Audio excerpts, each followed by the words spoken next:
विचारमंचावर उपस्थित सर्व मान्यवर आणि आजच्या या कार्यक्रमासाठी उपस्थित असणारे हॉलमधले सर्व मान्यवर बंधू आणि भगिनींनो,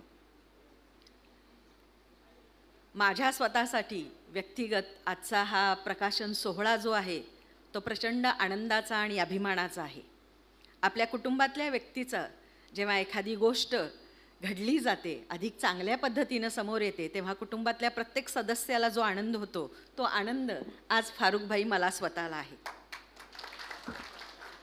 फारुखभाईंच्या या पुस्तकाची PDF मला मिळाली आणि मी ती वाचली तेव्हा असं लक्षात आलं की हे जे पुस्तक आहे, हे पुस्तक फारुखभाईंच्या विचारांचा, अनुभवांचा आणि त्यांच्या संघर्षाचा गेले 20-30 वर्ष जे ते सामाजिक राजकीय काम करतायत त्या सगळ्या राजकीय कामातल्या संघर्षाचा जिवंत असा दस्तऐवज आहे. चांगलं पुस्तक कशाला म्हणायचं किंवा चांगल्या पुस्तकाची व्याख्या करायची ठरवली तर त्यामध्ये काय क्रायटेरिया येईल, काय निष्कर्ष येतील की ज्याला आपण चांगलं पुस्तक म्हणू. मला असं वाटतंय की जे पुस्तक समाजाचा आरसा असतं, समाजात जे चाललंय घडतंय ते जसंच्या तसं दाखवतं असं पुस्तक जे असतं त्या पुस्तकाला आपण चांगलं पुस्तक आहे असं म्हणू शकू. किंवा जे पुस्तक वाचकाला विचारांचा एक नवा दृष्टिकोन देतं, वाचकाला सजग करतं, त्या पुस्तकाला चांगलं पुस्तक म्हणता येईल.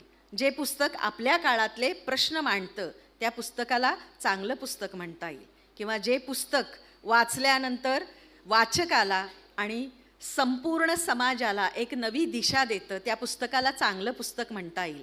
आणि आज आपण ज्या पुस्तकाचं प्रकाशन इथं केलं ते पुस्तक याच सगळ्या निकषावर टिकणारं असं एक चांगलं पुस्तक आहे.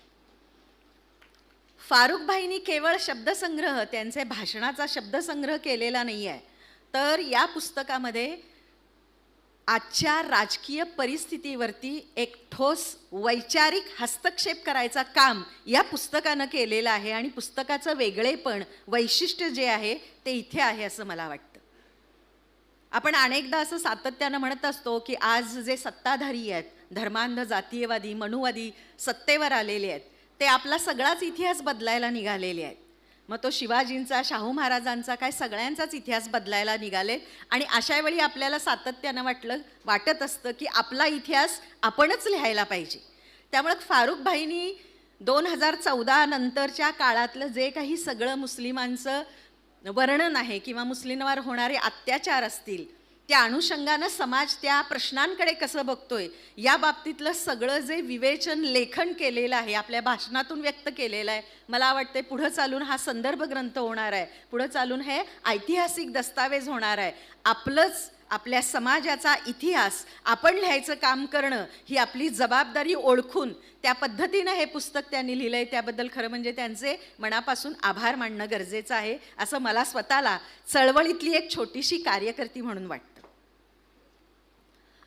या पुस्तकामध्ये त्यांनी प्रामुख्यानं मुस्लिम समाजाची राजकीय भूमिका, या भूमिकेबरोबरच त्यांच्या राजकारणातल्या मर्यादा आणि नवी कोणती दिशा घ्यायला पाहिजे मुस्लिम समाजानं राजकारणाची, अशा अनुषंगानं मांडणी केलेली दिसतीये. आणि जी प्रत्येकालाच, जसं फारुखभाई म्हणाले तसं केवळ मुस्लिमांच्या संदर्भात लिहिलंय म्हणून फक्त मुस्लिमांना उपयुक्त ठरणारं नाही आहे, तर जे संविधानवादी आहेत, ज्यांना एक चांगला महाराष्ट्र देश घडवायचा आहे, त्या प्रत्येक लढाऊ कार्यकर्त्यासाठी ते एवढंच महत्त्वाचं पुस्तक आहे.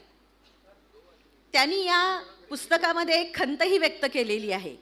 आपलं भाषण करताना तेव्हा असं म्हणाले की कदाचित वाचल्यावरती तुम्हाला असं वाटेल, त्यातही प्रामुख्यानं मुस्लिम समाजाला, की आमच्यावरतीच ओरखडे उमटवलेले आहेत स्वतः मुस्लिम असताना. पण त्यांनी खंत व्यक्त केली आहे आणि ती खंत अधिक महत्त्वाची आहे असं मला स्वतःला सुद्धा वाटतं, चळवळीतली कार्यकर्ती म्हणून वाटतं.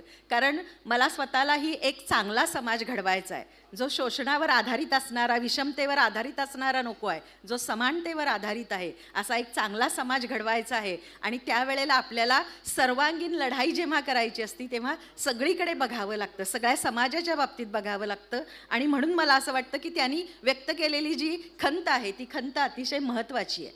ते असं म्हणतायत की मुस्लिम समाजावरती जेव्हा अन्याय होतो तेव्हा मुस्लिम समाज प्रतिक्रिया व्यक्त करतो, प्रतिक्रिया देतो. हे देणं चांगलंच आहे, हे देणं नैसर्गिक आहे, गरजेचं पण आहे, पण तेवढंच पुरेसं नाही आहे. अन्याय झाल्यानंतर प्रतिक्रिया दिली, त्याच्या पुढे काय? त्याच्यापुढे काहीच होत नाही, पुन्हा पुढच्या अन्याय आणि त्यानंतर पुन्हा प्रतिक्रिया, असं सगळं जे चक्र चालू आहे ते कधीतरी मोडायला पाहिजे. त्यामुळे ते खंत व्यक्त करतायत की अन्याय झाल्यावरती तुम्ही प्रतिक्रिया द्याच, पण त्याचबरोबर आता अन्यायानंतर त्याचं निराकरण करण्यासाठी जी एक राजकीय दिशा घ्यायला पाहिजे, जे एक चांगलं राजकारण करायला पाहिजे, ते राजकारण करण्याची जबाबदारी आपल्या समाजावर आहे आणि समाज ते विसरतोय, अशी एक खंत ते व्यक्त करतायत. आणि मला वाटतं की ही सगळी म्हणजे ही खंत अधोरेखित करून आपण सगळ्यांनी ही गोष्ट लक्षात घ्यायला पाहिजे असं मला वाटतं. पुस्तकात ते असं सांगतायत की आता मुस्लिम समाजानं भीती, बचाव आणि भावनिक प्रतिक्रिया याच्या आता कुठंतरी पुढं जायला पाहिजे. सतत तीच गोष्ट सांगत राहणं किंवा म्हणत राहणं उपयुक्त ठरणारं नाही, हे वास्तव आहेच. पण त्याच्या पुढं जाऊन आता आपण सगळ्यांनी आपली राजकीय ताकद संघटित करायला पाहिजे. आणि मग या राजकीय ताकदीमध्ये कोण कोण असावेत असं त्यांना वाटतंय, तर सगळेच असावेत. केवळ मुस्लिम नाही आहेत, तर ज्यांच्यावरती अन्याय होतोय ते सगळे श्रमकरी, कष्टणारे, दलित, आदिवासी, ओबीसी अशा सगळ्यांचं राजकीय संघटन करून आपण त्याला एक योग्य दिशा द्यायला पाहिजे, अशी मांडणी ते सातत्यानं आपल्या या पुस्तकामध्ये करतात.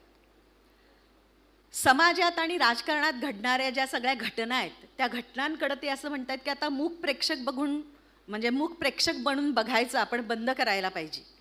त्याच्याऐवजी आता आपण काय करायला पाहिजे, तर त्याच्याऐवजी आपण सगळ्यांनी आता एकत्र यायला पाहिजे, संघटित व्हायला पाहिजे आणि एक ठोस राजकीय भूमिका करून अन्यायाविरुद्धचा सततचा संघर्ष करणं गरजेचं आहे, अशी मांडणी ते आपल्या या पुस्तकामध्ये करतात.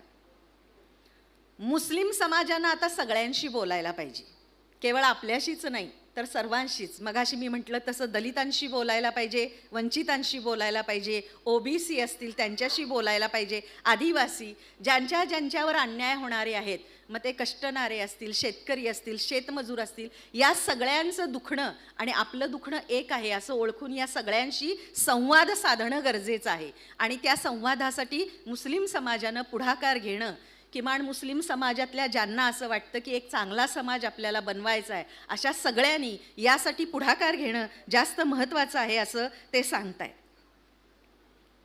मुस्लिम समाजानं नुसतं प्रतिक्रियावादी होणं उपयुक्त ठरणारं नाही. नुसतंच प्रतिक्रियावादी व्हायचं आणि राजकारण टाळायचं. राजकारण टाळणं हा पर्याय नाही आहे, कारण राजकारण टाळणं याचा अर्थ आपलं भविष्य दुसऱ्या कुणाच्या तरी हवाली करणं. म्हणजे आमचं काय करायचं ते तूच कर बाबा. मगाशी ते जे म्हणाले की आमचे जे पूर्वीचे लोक होते, पूर्वसुरी होते, ज्यांनी कोणी सांगितलं की आम्ही काही राजनीतीत येणार नाही किंवा आम्ही राजकारण करणार नाही, सत्ताधारी होणार नाही, जर असं आपण केलं, राजकारण केलंच नाही, राजकारण टाळलं, तर मात्र मग आपलं भविष्य आपण दुसऱ्या कुणाच्या तरी हाती देणार आहोत. आणि म्हणून राजकारण टाळणं हा उपाय नाही आहे, तर योग्य दिशेनं योग्य राजकारणाची निवड करणं आणि त्याच्यामध्ये आपण सामील होणं ही खरं म्हणजे आजची गरज आहे. आणि ते या पुस्तकाच्या केंद्रस्थानी आहे असं मला वाटतं. आपलं भविष्य आपणच घडवायचं जर असेल तर योग्य दिशेनं योग्य बाजूनं राजकारण करणं आणि ते समजून घेणं अधिक गरजेचं आहे असं मला वाटतं. नुकत्याच 5 राज्याच्या निवडणुका लागलेल्या आहेत आणि बऱ्याच गोष्टी आपण त्याच्यातून शिकलेलो आहोत. या गोष्टींनी सुद्धा नव्यानं आपल्याला शिकवलेलं आहे की आता आपण कुणाबरोबर आपलं संधान साधायला पाहिजे.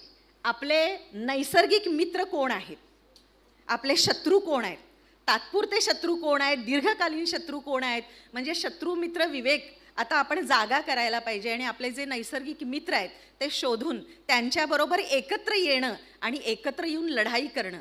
कारण आपण सगळेजण सातत्यानं, मला सतत वाटत असतं की आपण अनेकदा प्रत्येक गोष्टीवरती वेगवेगळे लढत असतो.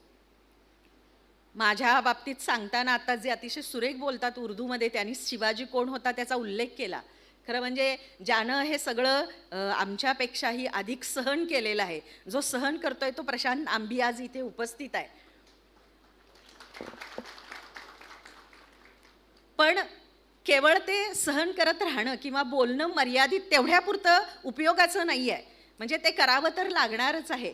पण शत्रुमित्र विवेक जे मी म्हणत होते, तर आपल्याला आपले नैसर्गिक शत्रू, नैसर्गिक मित्र, ठराविक काळातला शत्रू आणि दीर्घकाळाचा शत्रू असं सगळं ओळखायला शिकायला पाहिजे. राजकारणाशी संधान कुणाशी बांधायचं असा जेव्हा प्रश्न येणार आहे तेव्हा हे शत्रुमित्र विवेकाचं भान आपण सगळ्यांनी ठेवणं गरजेचं आहे असं मला वाटतं. या पुस्तकाच्या केंद्रस्थानी सातत्यानं फारुख भाई हेच मांडणी करतायत की आपल्याला जर योग्य दिशेनं राजकारण करायचं असेल तर आपल्याला बदलावं लागेल, आपल्याला शिकावं लागेल. म्हणजे मला त्यांच्या लेखक म्हणून त्यांच्यातला हा प्रामाणिकपणा किंवा त्यांची ही भूमिका अधिक भावती आहे. ते अजिबात कुठंही लेखक म्हणून किंवा ज्या समाजातून ते येतात, ज्या समाजावर अन्याय अत्याचार होतो असं तेच नाही तर इतरही मान्य करतात आणि आपणही ते बघतो. अशा वेळेला ते असं म्हणतात की आमचं तेवढं खरं आणि बाकीचे सगळे चुकीचे आहेत असं ते अजिबात मांडणी करत नाही आहेत. ते असं म्हणतात आमच्याही काही गोष्टी चुकलेल्या आहेत, आम्हीही अनेक गोष्टींमध्ये अपुरे पडलेले आहोत, पण आता आपल्याला काय करावं लागेल, आता आपल्याला बदलावं लागेल, आता आपल्याला इतरांना सोबत घ्यावं लागेल, आता इतरांची सोबत घेऊन योग्य असं राजकारण करावं लागेल. मला वाटतं ही जी भूमिका आहे ही भूमिका या सगळ्यासाठी अधिक महत्त्वाची आहे. फारुख भाईंच्या पुस्तकातला किंवा त्यांचा लिखाण म्हणून असणारा, लेखक म्हणून असणारा हा प्रामाणिकपणा मला अधिक महत्त्वाचा वाटतो. कारण ते नुसते लेखक नाही आहेत, अनेक लेखक असे आहेत की ते नुसते लेखकच आहेत. म्हणजे सातत्यानं माझे बाबा एक सांगायचे की विचारवंत आणि कार्यकर्ता याच्यामधला मूलभूत फरक काय आहे. तर विचारवंत काय करतो, विचारच करत असतो. आजही विचार करतो, वर्षानंतर जरी विचारलं, महिन्यानंतर जरी विचारलं तर तो काय करत असतो, विचारच करत असतो. पण कार्यकर्त्याला मात्र काय करावं लागतं, विचारही करावा लागतो आणि कृतीही करावी लागते. आणि मला वाटतं की आजचा आपला हा जो लेखक आहे फारुख अहमद यांच्यामध्ये हा महत्त्वाचा मुद्दा बदल आहेत. हे नुसते लेखक नाही आहेत तर ते स्वतः कार्यकर्ते सुद्धा आहेत. आणि म्हणून अशा कार्यकर्त्या लेखकांना जेव्हा प्रामाणिकपणे हे कबूल केले की आमच्यातही काही दोष आहेत, आमच्यातही काही अपुरेपण आहे आणि ते अपुरेपण दूर करण्याची गरज आहे. मुळात जेव्हा बदलाची सुरुवात कधी होते, जेव्हा माणूस स्वतःमध्ये असणारं अपुरेपण ओळखायला लागतो, ते बोलायला लागतो आणि हे अपुरेपण दूर करून इतरांना सोबत घेऊन जर आपण वाटचाल केली तर आपल्याला ज्या दिशेनं जायचं आहे, जे राजकारण करायचं आहे आणि ज्या अर्थानं सत्ताधारी व्हायचं आहे ते सत्ताधारी होणं सहज शक्य आहे अशी मांडणी ते करतायत. आणि मला असं वाटतंय की इतर पुस्तकांच्या लेखकांमधला आणि आजच्या या फारुख अहमद असणारे लेखक जे आहेत त्यांच्यामधला हा मूलभूत फरक आपण सगळ्यांनी जाणीवपूर्वक लक्षात घेणं गरजेचं आहे. मला असं वाटतं की पुस्तक लिहिणं ही सर्जनशील प्रक्रिया आहे. पुस्तक लिहिणं सोपं गोष्ट नाही आहे. त्यांना जरी इतर अनेकांनी मदत केलेली असेल सगळ्या गोष्टीसाठी तरी ती सोपी गोष्ट नाही आहे. ती सर्जनशील प्रक्रिया आहे, पण त्याचबरोबर एक सामाजिक जबाबदारी आहे. आणि या सामाजिक जबाबदारीचं भान ठेवून फारुख भाईंनी हे सगळं पुस्तक लिहिलेलं आहे. मला असं वाटतं की हे पुस्तक वाचकाला एक नवी दिशा देणारं आहे. योग्य दिशेनं राजकारण करण्यासाठी आपण काय करायला पाहिजेत, कोणती पावलं उचलायला पाहिजेत आणि कोणत्या दिशेनं जायला पाहिजेत याची मांडणी किंबहुना याचं दिशा दिग्दर्शन करणारं असं हे पुस्तक आहे. पण मला स्वतःला असं वाटतं, चळवळीतली कार्यकर्ती म्हणून असं वाटतं की पुस्तक वाचून थांबू नका, पुस्तक वाचाच, ते समजून घ्या. पण या पुस्तकावर मला असं वाटतंय की गावोगावी, मोहल्ल्यात, कारण ज्यांच्या आधारानं आपल्याला हे सगळं राजकारण करायचं आहे ते आज इथे सगळे आलेले नाही आहेत. ते गावागावात, मोहल्ल्यात अर्धशिक्षित, अल्पशिक्षित आपले जे समाज बांधव आहेत त्यांच्यापर्यंत हे पोचवणं गरजेचं आहे. त्यामुळे हे पुस्तकावरती चर्चा गावागावात होणं आणि लोकांपर्यंत खरं काय आहे, बदलासाठी नेमकं काय करायला पाहिजे, कुणाच्या सोबत उभं राहायला पाहिजे, कुणाला सोबत घेऊन वाटचाल करायला पाहिजे, हे त्यांच्यापर्यंत पोचवण्यासाठी पुस्तकाच्या वाचनाबरोबर गावागावात, मोहल्ल्यात आपण सगळ्यांनी ही चर्चा घडवून आणावी. ती घडवून आणली तरच मला असं वाटतं की हे पुस्तक लोकांपर्यंत पोचेल. हे पुस्तक काय म्हणतंय, कोणता संदेश देतंय, तो संदेश लोकांपर्यंत पोचवण्याची जबाबदारी आपल्या सर्वांची आहे. माझ्या सहित ती आहे. त्यामुळे माझी जबाबदारी ओळखून मी तर माझ्या गावात, माझ्या मोहल्ल्यात किंवा जिथे जिथे मला शक्य आहे तिथे या पुस्तकावरती चर्चासत्र आयोजित करणार आहे. त्या चर्चासत्राला फारुख भाई आहेत आणि आमचे कॉम्रेड्स शेजारी बसलेले आहेत, तेही येतील, ते सांगतील अशी अपेक्षा मी इथं व्यक्त करते. आयोजकांनी खरं तर अतिशय चांगला नेटका उपक्रम इथं राबवलेला आहे. अंजलीताईंच्या बाबतीत फारुखभाईंनी अगोदरच मलाही सांगितलं की पुस्तकाच्या निर्मितीमधला तुमचा सहभाग, इतरांचा सहभाग नोंदवलाय. आज खऱ्या अर्थानं एका चांगल्या कार्यकर्त्याचं, विचार करणाऱ्या अभ्यासू अशा कार्यकर्त्याचं, ज्याला बदल घडावा असा वाटतो, आपल्या समाजाबरोबरच संपूर्ण समाजाचा, देशाचा उत्कर्ष व्हावा अशा अनुषंगानं लढाई करणाऱ्या एका संघर्षशील कार्यकर्त्याचं पुस्तक आपण इथं प्रसिद्ध केलं आणि आता नेटका कार्यक्रम इथं आयोजन केलं. त्याबद्दल आपल्या सर्वांचं, आयोजकांचं मनपूर्वक आभार मानते. कारण आपल्या कार्यकर्त्याच्या पाठीवर सुद्धा शाबासकीची थाप देणं आणि आपल्या कार्यकर्त्याला सुद्धा तू लढ, आम्ही सोबत आहोत आणि तू ज्या दिशेनं वाटचाल करतोयस ती दिशा बरोबर आहे रे, आम्ही तुझ्या सोबत आहेत म्हणत बळ वाढवण्याची जबाबदारी असते. आणि बऱ्याचदा आपल्याला हे कळलं तरी आपण ती नेटानं पार पाडतोच असं नाही. पण अंजलीताई आणि तुमचे इतर सहकारी आपण सगळ्यांनी अतिशय नेटका कार्यक्रम इथं केलात आणि या कार्यक्रमासाठी मला बोलवलं आणि मला माझं मनोगत व्यक्त करण्याची इथं जी संधी उपलब्ध करून दिलीत त्याबद्दल सर्वांचं पुन्हा एकदा मनपूर्वक आभार मानते. आणि जाता जाता पुन्हा आवाहन करते, पुस्तक वाचून थांबू नका. ज्यांना ज्यांना जिथं जिथं शक्य आहे त्यांनी चर्चा घडवून आणा आणि हे पुस्तक सर्वसामान्य माणसापर्यंत पोहोचवण्याचं काम कराल अशी अपेक्षा व्यक्त करते आणि थांबते. धन्यवाद.